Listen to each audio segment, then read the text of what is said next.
Ryan, you used the word fulfilled. And I don't think anybody, you can't describe what, when you get to a point in community engagement, the fulfillment that you feel. That just can't be described. But welcome to Contracting Convos with me, your host, Ryan Groff. This show is all about bringing value to the contracting community at large. So what I do is I interview people who are making a real difference in the contracting community. And what we do is we have conversations about how to help members of the industry grow. We believe that if people are growing, the industry's growing, everyone will benefit. And I foster these conversations. So glad you're here. Please like, share, comment, and thanks for tuning in.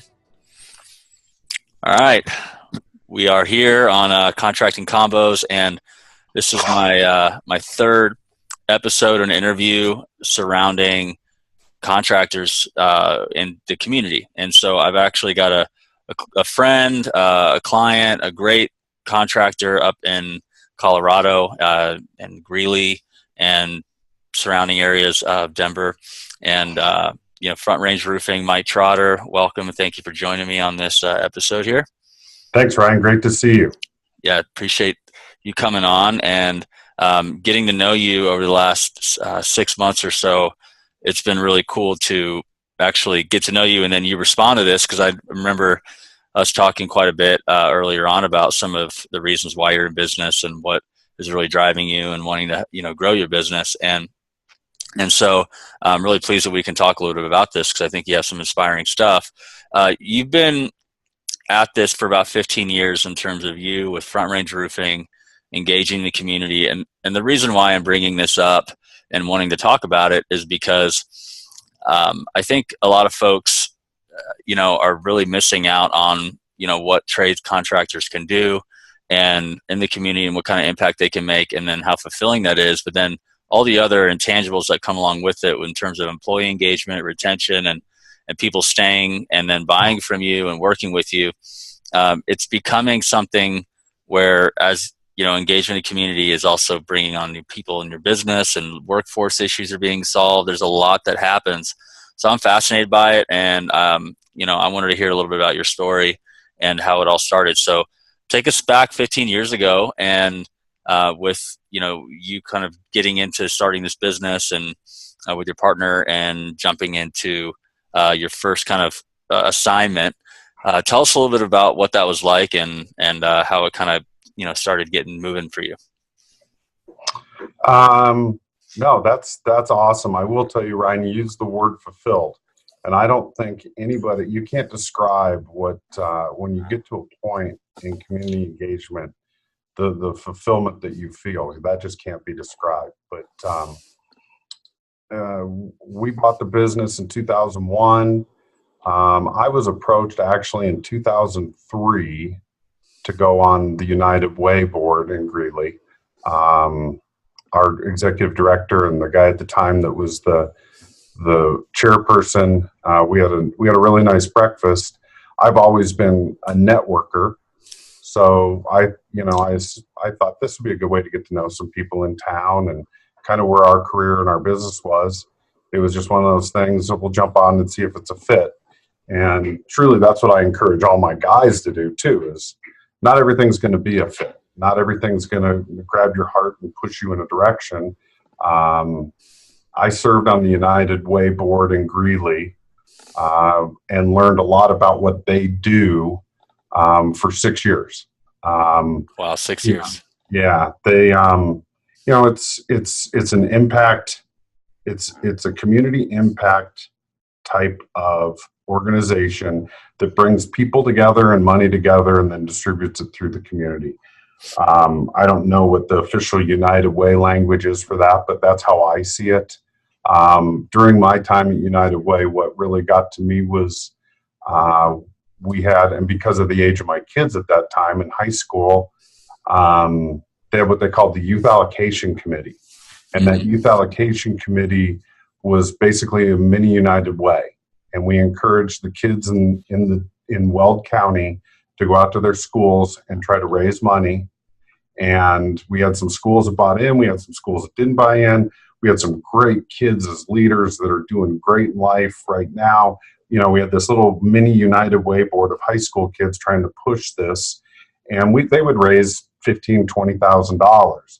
But the cool thing was they got to spend the time learning how to raise the money, and then they got to allocate it, which was they were allocating smaller amounts. You know, they were maybe the food bank would ask for backpacks, and they need $500. So now you've got a group of kids that now went out, helped raise the money, and now they're deciding how to distribute it to the community. So I served as the head of that for 4 of those 6 years, and that was a lot of fun. And during that time, I got to know a lot of people, really solidify what kind of impact our company can have in Greeley and the surrounding communities and into Denver for the work we do down there, since we've opened an office and I grew up there. But really what it tells you and shows you is just getting involved and being a part of the community. I left the United Way board with a lot of great contacts. I think, you know, a lot of times we enter into some of these networking opportunities selfishly for our businesses. And those people to me stick out like a sore thumb. The people that are sitting on those boards just to make connections and just to sell a deal sit out like a sore thumb. It's when you finally make that decision to give back and use your time, talent, and treasure to help what's going on in the community is when it starts to pay off in ways that you just can't even imagine. I left the board in 2009. About that time, I'll tell another story about another interesting group, and it's a group that we're still involved in, and it's called Jobs of Hope. And Jobs of Hope is, I got a call from our city manager, and he said, "Mike, you got to meet this guy." I'm like, "All right, I'll do anything for our city manager." I love our city manager, Roy Otto. He says, "You got to meet this guy. I think he can help your business." Okay. This guy comes in from Vietnamese guy. His name was Vana N, I-N. And he comes into my office and he sits down at my desk and he says, he tells his story. And his story is basically he spent 20 years in prison, he committed murder, and he's basically in this country illegally. And he tells you that as he sits and meets you the first time. Wow. And I'm going, wow, this guy, Roy, really wants me to meet this guy? And then he starts talking about this program that he was involved in Fresno, California, where he would go out. He was a gang member on the street. He was recruited into this, it's a faith-based type deal, recruited into this, I can't remember what they called it in Fresno, but recruited in and went through this process, and the guy got him a job. I said, "That's kind of cool. How are you doing that here in Greeley?" And it, you know, in the late 2009, 10, 11, and I'll actually give Vana and a lot of the people at the Greeley Police Department credit. They've cleaned up the gang problem in this town in pretty sharp order. But that front end of Vana on the street, his program was, "Hey," runs into a gang member, "You need a job?" "Yeah, but I can't get a job. I'm a gang member. Nobody will give me a job." He goes, "If you come spend some time with me, we'll grab some lunch." You know, food was a big draw for him. There's some funny stories about that. The guys love to go grab some food, get some barbecue, do whatever. And if you'll meet with me, I'll promise you a job in 2 weeks. And then his hook is he goes through, puts them through a program. It's called, it's like a 12-step program. But his big deal is teaching these guys what most of them didn't have in their life, which was a father, teaching them what their father should have taught them. And he did that through a 10 or 12-step process. His acronym was WOLF: work hard, be on time, learn, and finish your job. And he goes, "If you can do that, I can get you a job. And if you'll commit to that, I'll make sure you have a job for a very long time." And so his deal with me was if I bring you guys, if I'm going to promise these guys jobs, I got to have people that are going to hire. And I went, oh, okay, well, we don't hire felons, which is the standard answer from every employer in the country, I would guess. Those used to make it pretty quick. If a guy would come in here and disclose that, or it would show up on his background, those would make it in the trash pretty quick and we wouldn't hire him. So I had to make a decision as a business leader, kind of top down, and say, we're going to hire these guys, regardless of what their background is, as long as they weren't sexual predators or murderers, which he was. But they can't pass a background to work on schools, and we do a lot of school work. So we just can't have that complication. We just can't have them around kids. So we did put that stipulation on it. And, within a month, he brought me a couple guys. Just heartwarming, some of these guys. And they're rough and tattoos and earrings. And they walk in the door and the girls are scared. The best thing we did is we would learn that I needed to tell the girls who's coming and who to expect. Vonna would describe them. And then they would be welcomed in here no matter what they looked like or how they looked. Or Vonna would bring them in and make the introduction, even if I wasn't around. And as soon as they were welcomed in, they were happy to work hard. Wow. We've had some failures. We've had some guys that just didn't work out. We've probably had 14 people over the course of the last 6 or 7 years through that program. Vonna went back to California 2 or 3 years ago, and it's kind of floundered. But I've expanded on my connections in town through that. But those 14 people, I think there's 4 still working here that came through that program. One who is pretty rough and struggling and needs a lot of love every day. But that's really fulfilling to be able to connect with some of these guys on a level different than just roofer out back and in a truck to go do a job. And then to mentor them a little bit and continue Vonna's message has always been a lot of fun too. That's one of the ways we've given back. And the message that I give through the Jobs of Hope, and I've got other buddies in town that hire their guys, is go get the guys and we'll find out where they fit. This isn't a front range roofing thing. This isn't the painting guy, the lawn guy, whoever else in town. None of us are trying to get a corner on the Jobs of Hope guys. We just want, when they come, what do they want to do? How do they want to work? And some of them are doing CDL. They're going and getting their commercial driver's license and driving over the road.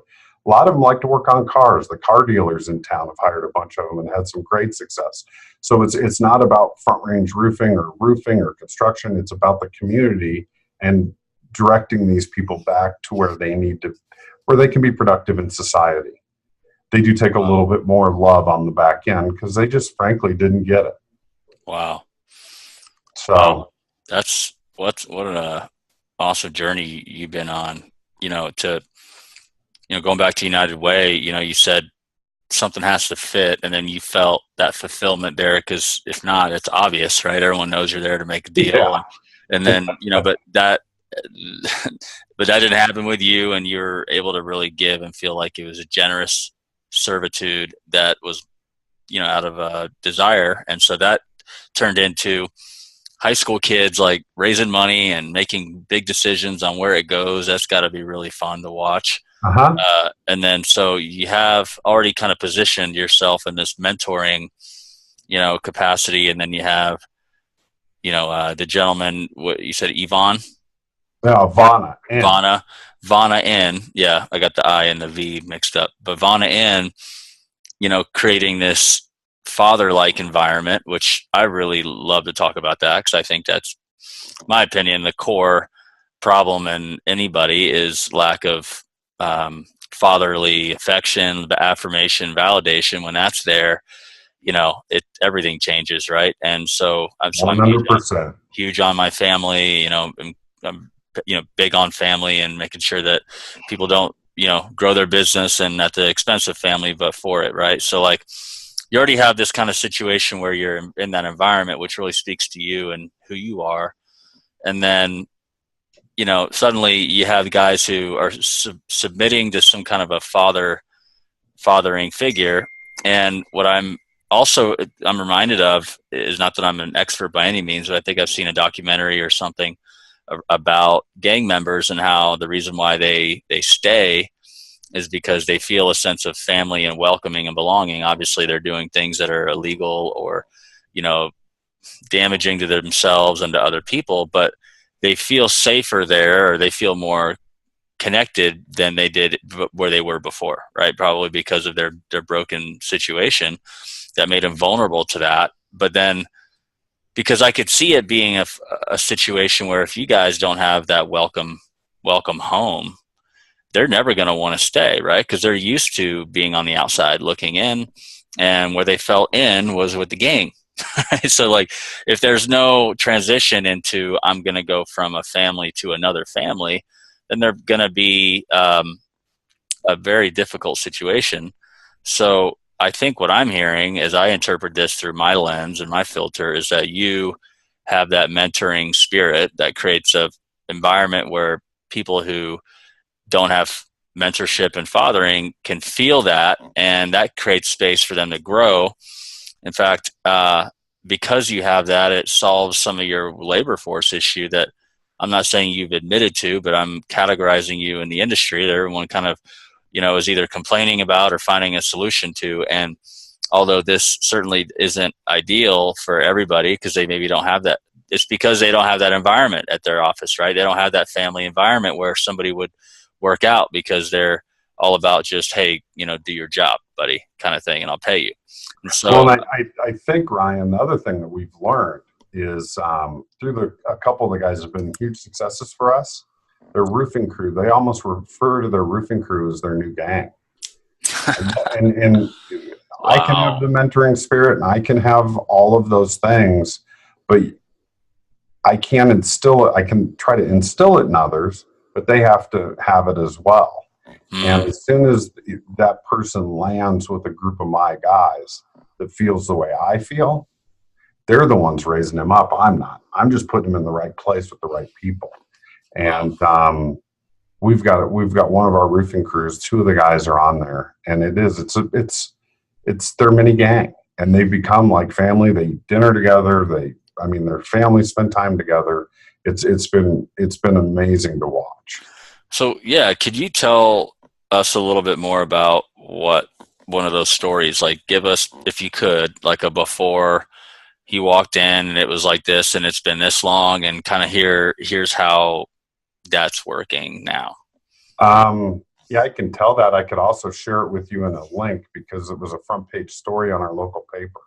Awesome. I'll be sure to make sure that's included in when I post it. But if you can give us a summary, that'd be amazing. And he's probably my biggest project in the company. He's still working here. He has been for 6 or 7 years. His name is Mike Salazar. He was he's the first one that really made me aware that I had several little gangs in my company, which were my roofing crews. Once he landed on one and started calling it that, I started seeing kind of how that worked and why he didn't fit in with some of my guys and why he did fit in with some of my guys. Mm-hmm. But Mikey's background, Mikey was one of the top cocaine dealers in Greeley at one point. He had a guy that was out to get him. He was shot 2 or 3 times outside of Walmart in 2009 or 10. One right in the head. Wow. Yeah. Lucky to be alive. He tells some pretty crazy stories about those moments and what went through his head. A good friend of mine, our district attorney, in later days, it was funny, Mike would never call him back. So this guy never went to jail that shot him. They needed Mike to testify. Mike wanted nothing to do with the police or what's going on. So Mike never called him back. And so he ended up here through Vana's program. And when Vana was here, and since Vana's left, and just a great success story, but just a rough guy. He is still rough. I mean, he'll stand in my office and rant and rave about something that's going wrong in his life. And you're just like, dude, calm down. It's really, you can't act that way. That's what put you where you were 10 years ago. You can't act like this. So Wow. it's amazing. It's amazing. Wow. That's amazing. So what do you think, if you were to say for you, has been the most, out of all those things, like kind of boil it down to like what's inspiring you, or, in the community to continue to engage it, that doesn't benefit the company. Let's kind of summarize that. And then if you could, I'd like for you to transition into how your company has benefited because of your commitment to that. Okay. Again, it goes back to, as I encourage my guys to do some of this, the other sales guys in the company and owners, that their heart has to be in it. So once they have that and they've found that, then they know they're in the right spot. That's tough for some guys, and some guys just don't have the give back in them. But as a commercial contractor, in my opinion, I don't think we have the luxury of filling up mailboxes with flyers or going on the back of the yellow pages. That's just not how we market. We market a relationship, and we market to the community by being involved in the community, and we're able to give back. And we try to find places to do that. We did several schools last summer, and at the end of the year, we decided to do a $750 donation back to each of them for something they wanted to do. Those things that just are unexpected that you do and you engage just on a further level. Now I know 7 principals of 7 schools who just think we're the greatest, and they're telling everybody how great we are. And they're telling everybody how great we are as a company, not as a roofing company, just as a company. And that's the message we want in the community ultimately. So from that standpoint, engaging and doing the community that way, I think, is one of the most important things you can do, is just get people telling your story and enhancing your reputation day after day after day.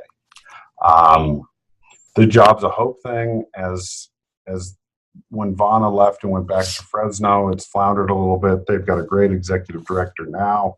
Recruitment's a little bit down, but it dawned on me late in 2016 that maybe there was some more ways to go about doing this. And that district attorney I mentioned, I heard the story. They never called back because of a breakfast I had with him. I said, how can I meet these guys? How can I, Vana was meeting them on the street. I want to meet them. How do I get to these people?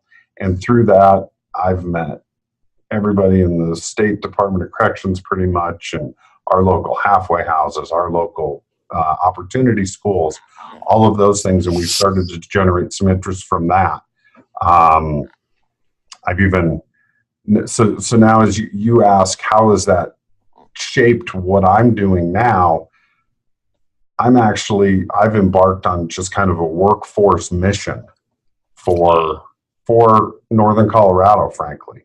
I know there's a way to get guys that are troubled and coming out of prison. We're now doing that. I have a direct line and can sit like you and I are interviewing today. In April, I'll interview 40 guys in a day and probably make 15 job offers. And I have that ability now with the relationships I've set up with the Department of Corrections. We're actually, and I this is probably a dangerous thing to say, but last week I turned 4 people away because we just don't have room for them. I don't know if there's many other contractors saying that right now. We've gotten to a point where we have to be really careful what we take in on an entry level because of what we're doing. And frankly, these guys do take a little bit more, well, everybody should, but these guys take a little bit more. They need a little bit more up front to get them in the door. And then taking that a step further, working with the local school districts and the community colleges and our local college, and how we're going to help kids that are in 7th, 8th grade. I'm a big believer that we totally cheated ourselves out of our workforce, and our workforce problems are born out of us believing that all of our kids needed to go to college for 20 years. And I don't think that's not true. And until society shifts that, we're going to continue to have problems. But I do know in Greeley alone that there's 500 or 600 kids a year that graduate from our high schools, and we don't know if they don't go off to college, and we just don't know where they end up. So it's time to reach back into the schools in 7th and 8th grade and maybe put together some mentorship programs and help guide them and put them on the right path. And then everybody in town wins. And that's kind of what this has all led me to.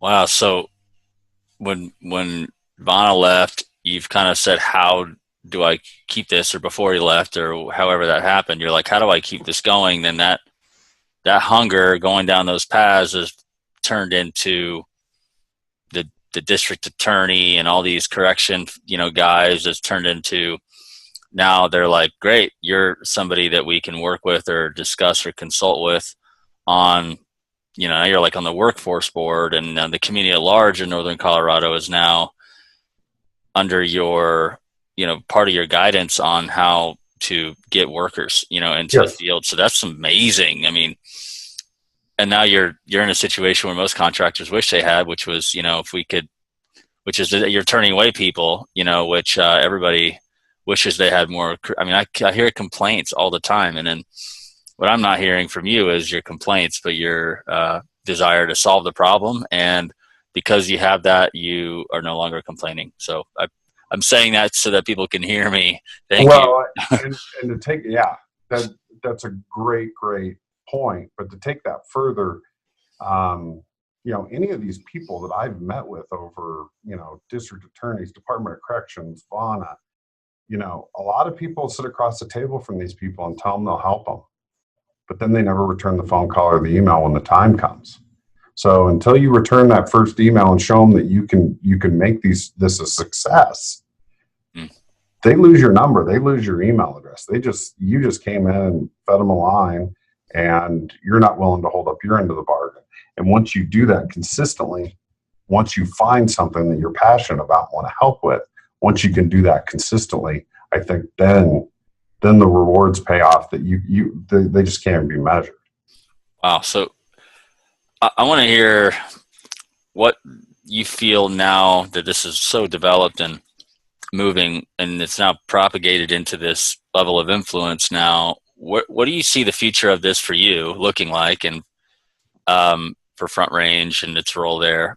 And then I'd like to ask you after that, what is a contractor who's not doing anything right now and wants to, where do they start, and why should they start? So that's 3 questions. Where's it going with you? And then if you're a contractor who been not doing it, where do you start, and then why? And then I think that they'll probably wrap up our time. Cool. Where it's going for me is there's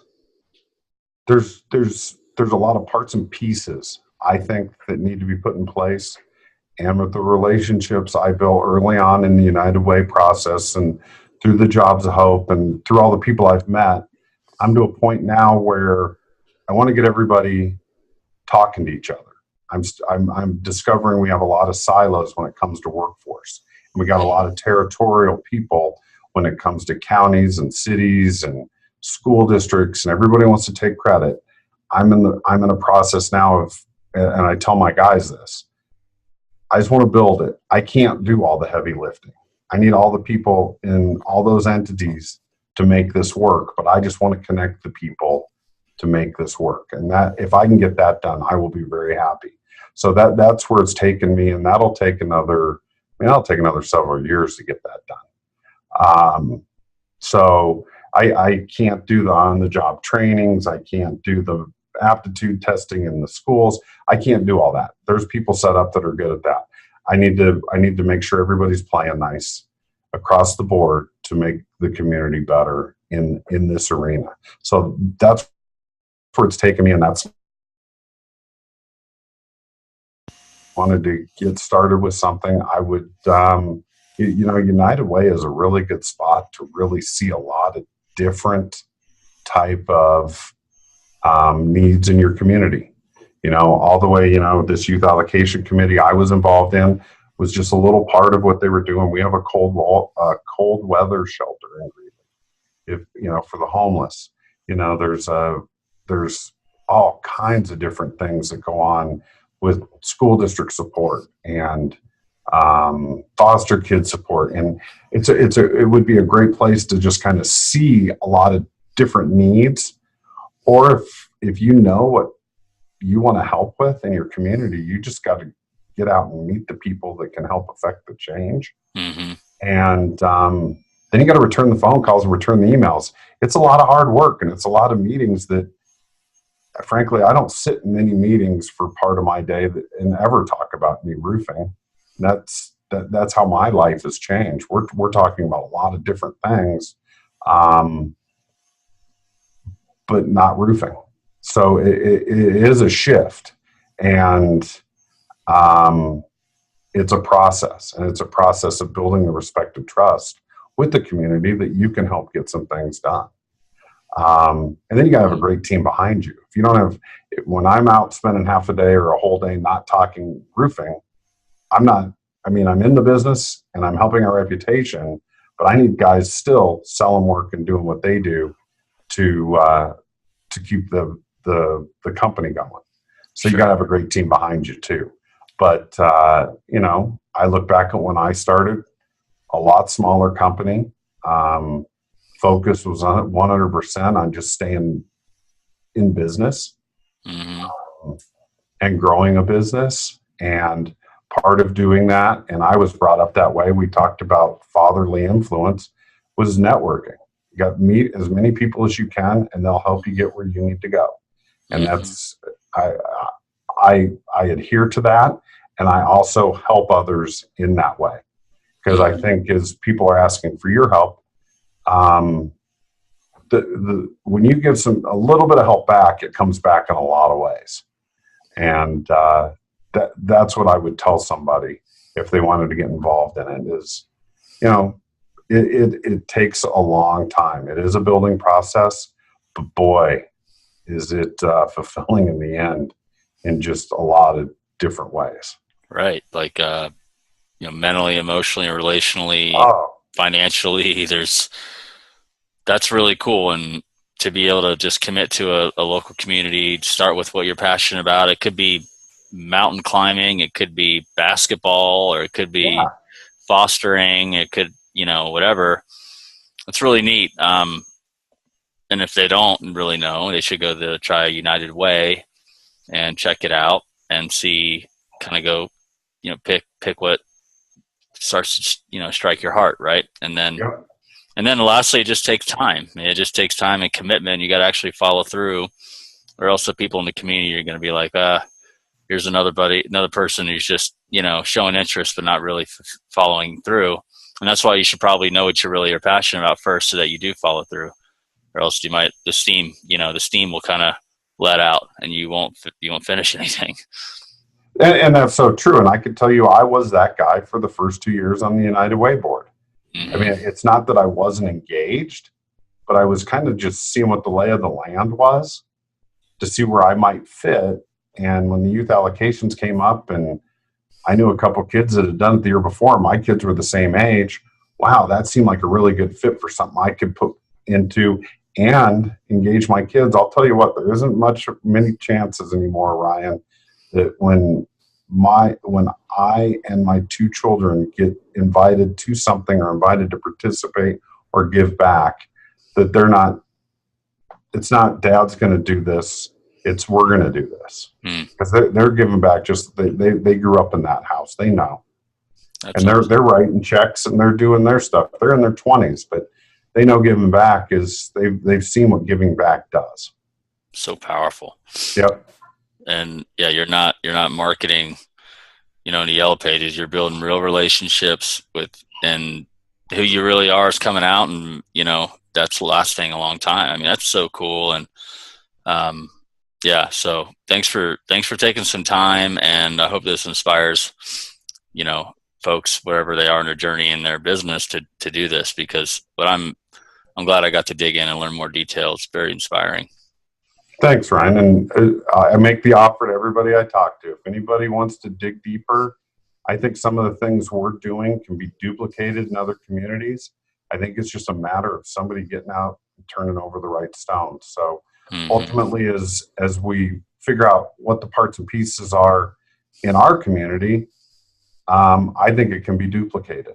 And I think I may be doing some things wrong, but if somebody else tried to start duplicating it now, might get there quicker than me. So I'd be happy to talk to anybody that if they want to connect through you to me, that I would be happy to talk to them. Perfect. Well, I think this is definitely what I was hoping to hear, and hopefully inspires a lot of folks in the contracting community and to take some action and get started. So thanks again for joining me, Mike. And as always, it's great to have you and hang out with you. Yep. I appreciate it, Ryan. You're terrific. Thank you so much. Thank you.